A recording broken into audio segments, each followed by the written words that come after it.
So I just recorded for like 12 minutes just to have my camera shut off for some reason. So maybe it's just telling me that I'm going too long and I'm going to start this all over again.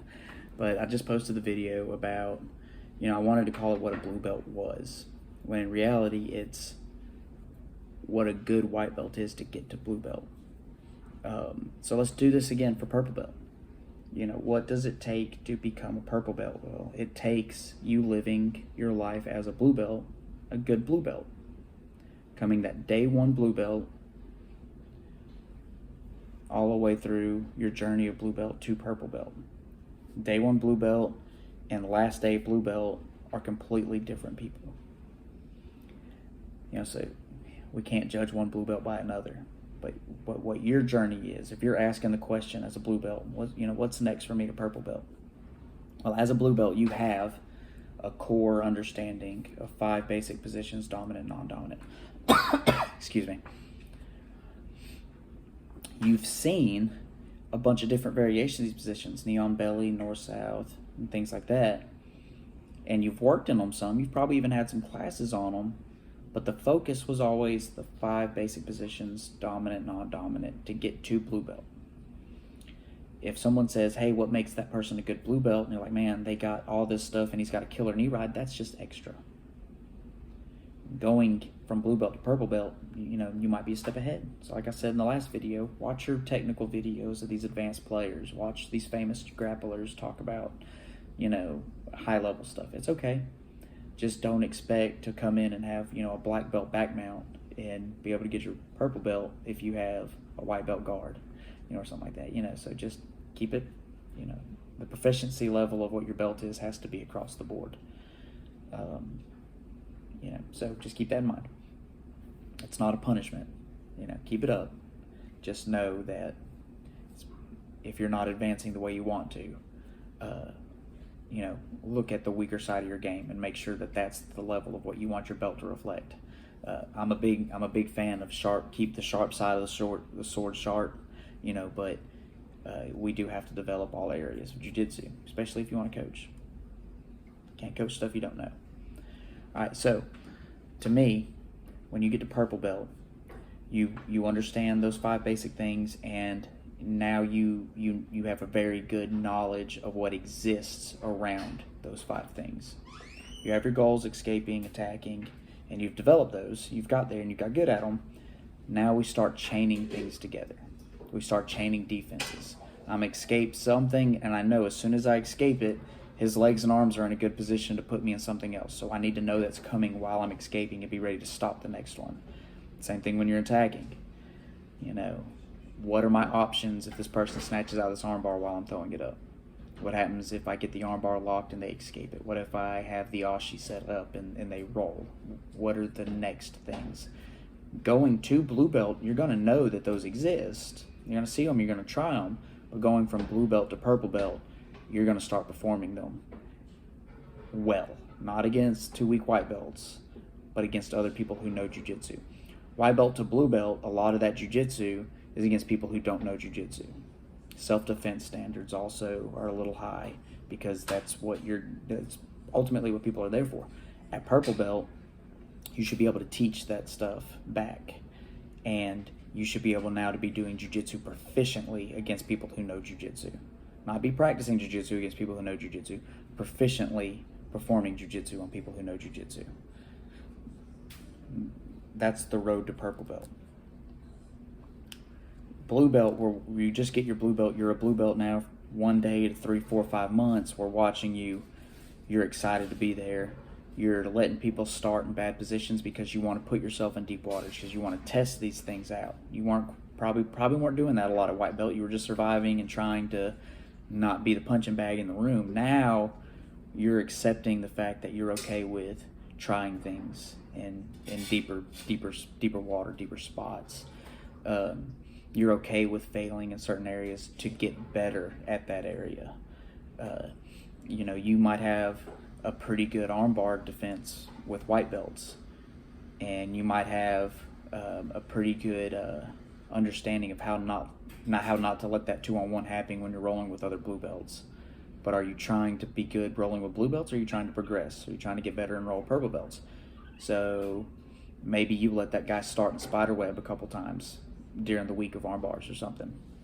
During your open mat sessions. Hey, will you start in spider web? Start attacking this arm for me. Let me see how I can, how good I really am here. Let me get better at this spot. That's a progression. I had a conversation with one of our blue belts not long ago, and he was like, man, I just feel like I'm doing the same thing over and over again. I said, why do you feel like that? I'm teaching different things in classes. I'm taking time out of every class to answer some questions for you in different positions. What more can I do to help you? And he said, well, I'm just not doing different things. I'm doing what I know I can do to win matches in the gym. Well, there, you just answered it, man. Take chances in here. These are your family. These are the people that you're here to roll with. Do it. Take your chances here with these people. So purple belt, the difference between new blue belt versus advanced blue belt getting ready for purple belt is simple. It is, you are more proficient at the techniques you already know, proficient enough to teach them back, proficient enough to perform them when rolling, and then now you're branching off of those positions and chaining those positions together.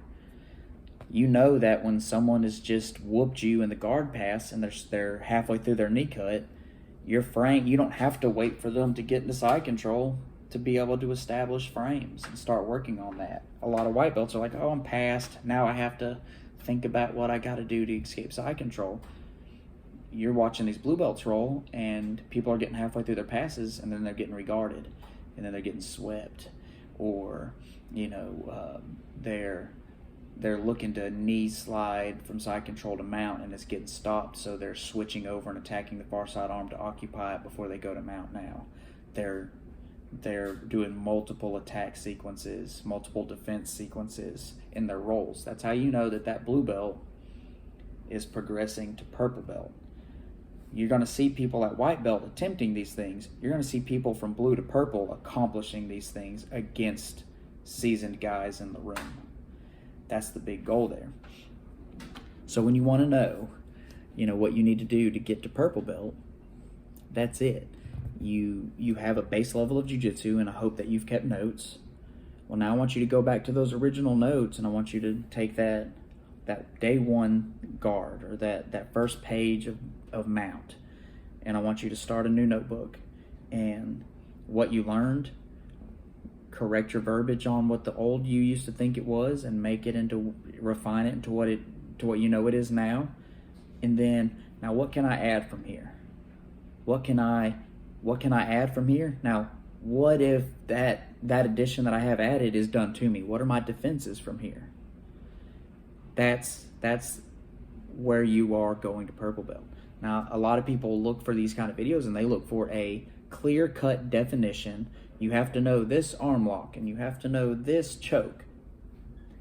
There's some things that you definitely should know, but in all reality, when a blue belt comes over to the house with a group of friends and we're watching fights, or we're watching the old school Metamorphoses, or we're watching anything on Flow or something like that, blue belts are able to commentate in the conversation intelligently on their way to purple belt. White belts are like, well, man, why don't you just do this? Well, what the heck is that? Blue belts are like, oh, man, that was slick. I tried that the other day and it didn't quite work, but I was pretty close to it. And they're able to learn something by watching. You're able to, those videos I told you to watch from white to blue, when you're watching them from blue to purple, you're able to learn stuff. You're actually able to sink in what's going on because you have an understanding of the position they start versus the position they end. And the stuff that's in between is what's getting you to purple belt. I hope that clears up some of the questions that some people have on what the difference is between blue and purple. And what it is the stuff that you do while you're a blue belt getting a purple belt. Jiu-jitsu guys understand exactly what I'm saying. Blue belts, you should understand exactly what I'm saying. White belts are going to be like, man, that is crazy. He told us nothing. But, blue belts getting a purple belt, you get it because you understand the culture a little bit better. You have to progress. What needs to be more proficient, and progress for the branches of what that is. And big time defense. Mike Yanez was real big. Purple belt is defense. he actually only believes in white, purple, and black belt, and that blue belt and brown belt are just stepping stones in between. And I agree with that to an extent, for sure. But definitely defense, and the progression of the chain attacks and the chain defenses. Once you get all that stuff down after your blue belt, that's when you know you're on the correct path for purple belt. And once you get to where you're drilling those things really well, it's going to get better as you're doing them in live rolls. I hope that answers a lot of questions. Please comment or message me if you have anything else. I'll be glad to get into more detail with those things.